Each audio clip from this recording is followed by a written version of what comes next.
would significantly hamper our ability to keep the pressure on al-Qaeda and create an unacceptable risk of additional attacks on our homeland and our allies.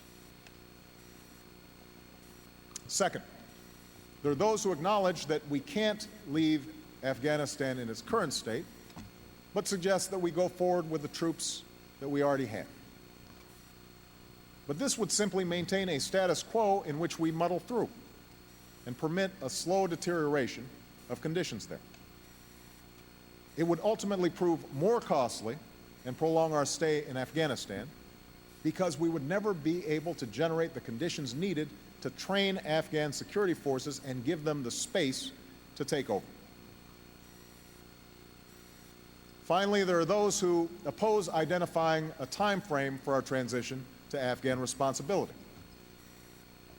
Indeed, some call for a more dramatic and open-ended escalation of our war effort, one that would commit us to a nation-building project of up to a decade. I reject this course because it sets goals that are beyond what can be achieved at a reasonable cost and what we need to achieve to secure our interests. Furthermore, the absence of a time frame for transition would deny us any sense of urgency in working with the Afghan government. It must be clear that Afghans will have to take responsibility for their security, and that America has no interest in fighting an endless war in Afghanistan.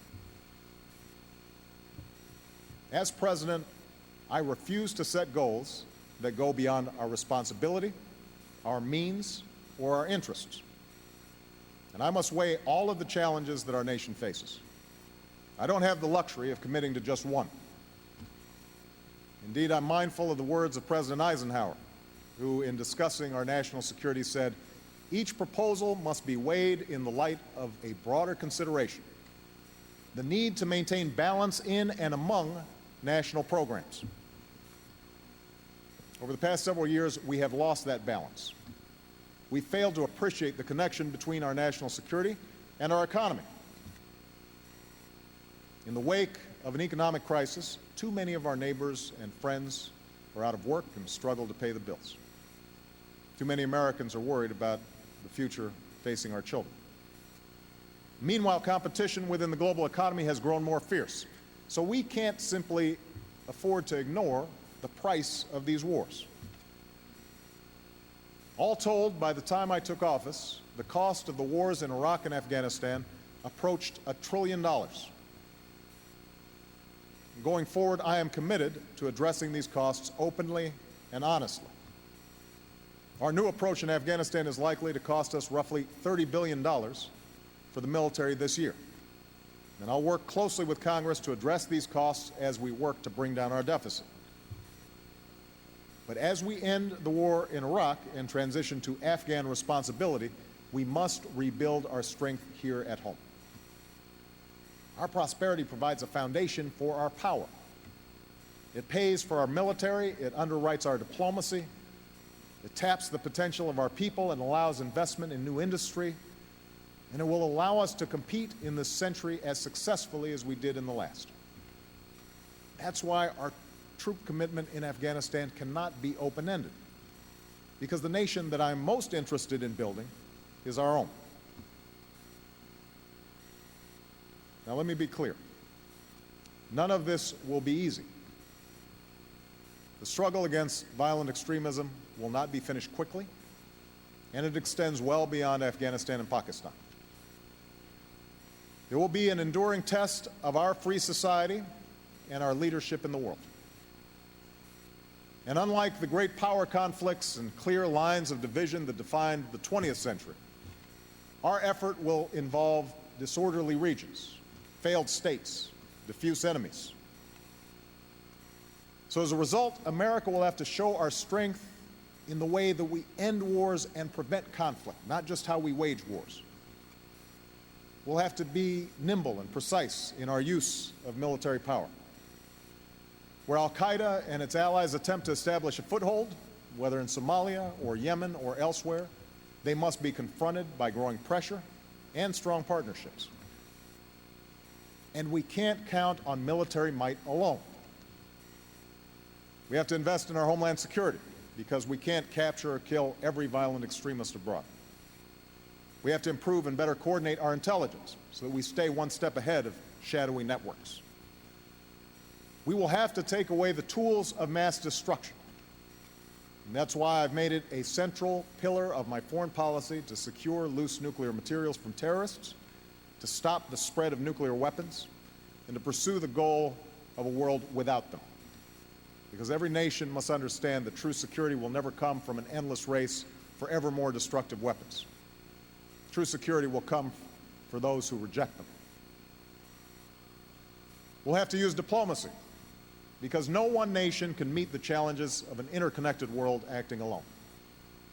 I've spent this year renewing our alliances and forging new partnerships.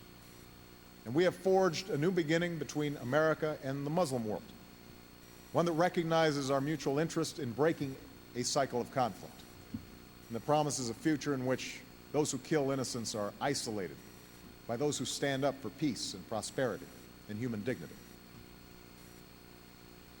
And finally, we must draw on the strength of our values. For the challenges that we face may have changed, but the things that we believe in must not. That's why we must promote our values by living them at home, which is why I have prohibited torture and will close the prison at Guantanamo Bay. And we must make it clear to every man, woman, and child around the world who lives under the dark cloud of tyranny that America will speak out on behalf of their human rights and tend to the light of freedom and justice and opportunity and respect for the dignity of all peoples. That is who we are. That is the source, the moral source of America's authority. Since the days of Franklin Roosevelt and the service and sacrifice of our grandparents and great-grandparents, our country has borne a special burden in global affairs. We have spilled American blood in many countries on multiple continents. We have spent our revenue to help others rebuild from rubble and develop their own economies. We have joined with others to develop an architecture of institutions, from the United Nations to NATO to the World Bank, that provide for the common security and prosperity of human beings. We have not always been thanked for these efforts, and we have at times made mistakes. But more than any other nation, the United States of America has underwritten global security for over 6 decades. A time that, for all its problems, has seen walls come down and markets open and billions lifted from poverty, unparalleled scientific progress and advancing frontiers of human liberty.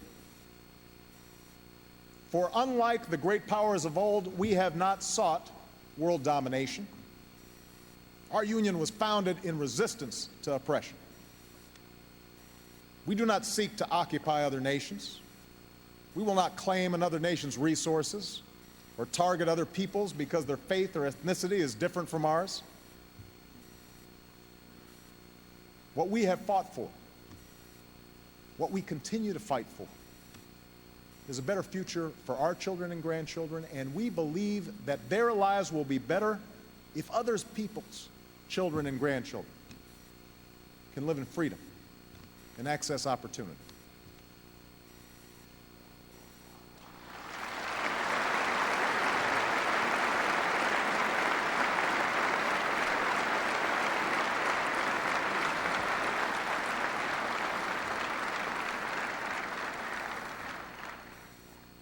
As a country, we're not as young and perhaps not as innocent as we were when Roosevelt was president.